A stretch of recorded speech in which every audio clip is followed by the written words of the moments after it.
गया मोदी जी का। जी। हम लोग बचपन में जब चुनाव की रैलियां देखते थे, जो गुजरते थे सड़क पर, तो उस समय टेम्पो हाई है का नारा लगता था। अब इस समय जो हालत है मोदी जी के, उसमें बेचारे का टेम्पो फंस गया है। और देखिए, मैं कई बार आपके शो में ये कह चुका हूं कि मुझे बड़ी सिंपैथी है मोदी जी के साथ, लेकिन उन्होंने जो 10 साल में किया, लोगों का जिस तरह से जीना मुहाल हो गया। और जब मैं ये सोच रहा हूं तो मेरी आंखों के सामने से वो तमाम दृश्य गूंज रहे हैं। कोरोना काल में क्या हो रहा था, लोग पैदल सैकड़ों किलोमीटर चल करके अपने घरों को जा रहे थे। बच्चे, बुजुर्ग, महिलाएं एक तरह से लिथड़ रहे थे जमीन पर, लेकिन ये महामानव अदृश्य थे।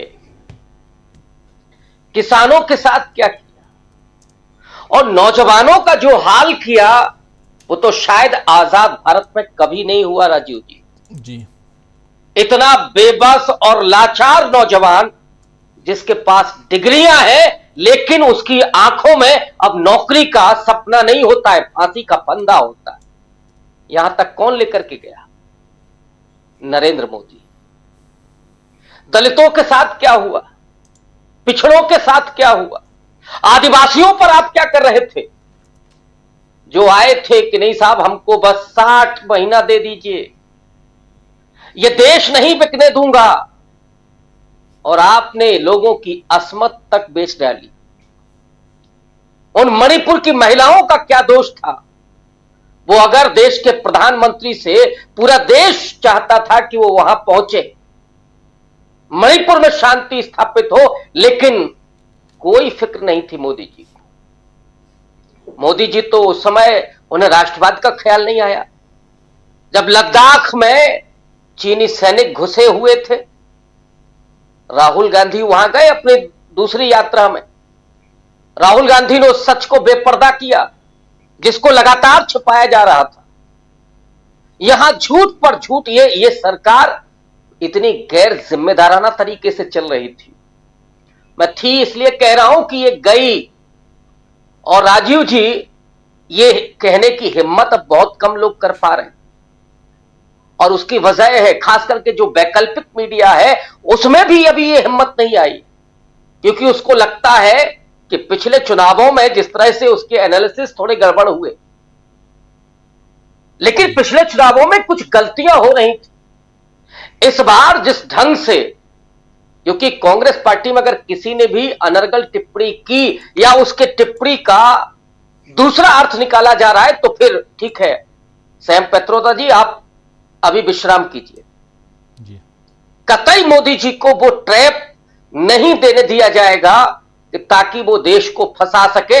लेकिन इस देश के लोग कितना समझदार हैं, कितने जिम्मेदार हैं कि मोदी जी पहले ही चरण के बाद लगातार आग लगाने की कोशिश कर रहे हैं। और मैं ये बहुत जिम्मेदारी के साथ ये शब्द इस्तेमाल कर रहा हूं, क्योंकि आप आचार संहिता में स्पष्ट तौर पर उल्लेख है कि आप धर्म का इस्तेमाल राजनीति के लिए नहीं करेंगे। लेकिन आप हिंदू मुसलमान, हिंदू मुसलमान, हिंदू मुसलमान, लोगों के कान पक गए सुनते सुनते 10 साल में। आपने क्या दिया लोगों को? कहीं किसानों पर लाठियां बरस रही थी, नौजवान अगर नौकरी मांगने जा रहा था तो उस पर लाठियां बरस रही थी। हाँ, बस दिया तो कांवड़ ढोइए तो गुलाब बरसाए जाएंगे, बस, इसके अलावा कुछ नहीं। और इधर अखिलेश यादव जिस मंदिर में गए थे, राजीव जी, ये शर्म की बात है, 21वीं शताब्दी में देश खड़ा हुआ है। अखिलेश यादव एक मंदिर में पूजा अर्चना करने जाते हैं। ये उनका व्यक्तिगत मसला है, ये उनकी निजी आस्था में, इस पर टिप्पणी नहीं करना चाहता कि वो करें या ना करें। लेकिन वो लोग जो मनुस्मृति को दिमाग में रख करके बैठे हैं, जो चाहते हैं कि इस देश से डॉक्टर अंबेडकर का संविधान खत्म हो जाए और मनुस्मृति लागू हो जाए, उन्होंने उस मंदिर को धोया। ये गलीजपन किसके दिमाग में है? संविधान लागू होने के 75 साल के बाद भी अगर ये लोग ये सोचते हैं कि वो दलितों और पिछड़ों को इस तरह से दबा करके रखेंगे। अब सोचिए, एक प्रदेश का मुख्यमंत्री, एक पार्टी का राष्ट्रीय अध्यक्ष, उसके साथ जब ये हो रहा है तो फिर सामान्य व्यक्ति के साथ क्या होता होगा, ये सोचा जा सकता है।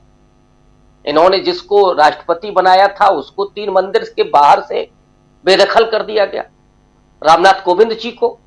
वो पूरा समाज जो बड़ा सम्मान और स्वाभिमान फील करता है, जब उनको मंदिर के बाहर से बेदखल किया गया तो वो कितना अपमानित महसूस कर रहा था। एक नहीं, हजारों वजह हैं। नरेंद्र मोदी ने जो किया इस देश पर, इतिहास लिखेगा उनके इस काम को, कि उन्होंने कैसे इस देश में इसी लोकतंत्र के जरिए उस लोकतंत्र को बधिया बनाने की कोशिश की। इस संविधान की ताकत से ही वो वहां पहुंचे थे। पिछड़ा कहते हैं ना अपने आप को जी, लेकिन उस संविधान को वो खत्म करने पर घोषित रूप से आमादा है। लेकिन मैं फिर दोहराऊंगा कि इस देश का जो अवाम है, जो नागरिक है, वो बेहद समझदार और जिम्मेदार है। बिना रिएक्ट किए हुए क्या हुआ, कल अहमदाबाद में एक दरगाह तोड़ दी गई। बरेली में आप आग लगाना चाहते, ये उन्हीं के लोग हैं जो एक यादव लड़की मरती है उसको बता रहे हैं कि किसी मुस्लिम ने रेप किया उसका। ये जज भी यही, वकील भी यही, सब कुछ यही, क्योंकि आपको आग लगाना है। वहां भी आपने जो सूचना दी कि साहब अब ये आ रहा है कि मुसलमानों की आबादी तेजी से बढ़ रही, ये कब तक आप डर दिखाओगे? इस देश के उन हिंदुओं को इन्होंने साइकोलॉजिकल बीमार बना दिया है।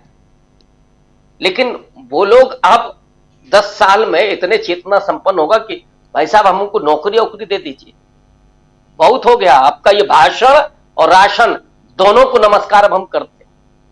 इसलिए मोदी जी आज नहीं दिख रहे हैं। नेशन वांट्स टू नो कहां गायब है। अच्छा ही है, तैयारी उन्होंने कर ली है। और राहुल गांधी जिस तरह से, अब उनकी 56 इंच की छाती नहीं है लेकिन दिल बहुत बड़ा है। इस देश के लोगों के लिए राहुल गांधी का दिल धड़कता है और इसीलिए जितने हिम्मत के साथ वो कह रहे हैं, कोई दुराव छिपाव नहीं, चाहे अंबानी हो या अडानी, 22 लोगों का अगर आपने इतने 1000 करोड़ रुपया माफ किया है तो डंके की चोट पर वो कह रहे हैं कि हम लाखों करोड़ों लोगों को लखपति बनाने जाए। ये सपना पैदा करना, देश को ऊर्जावान रखना, देश को दिमागी रूप से बीमार और गुलाम नहीं बनाना, ये इस देश के स्वाधीनता आंदोलन के खून में है।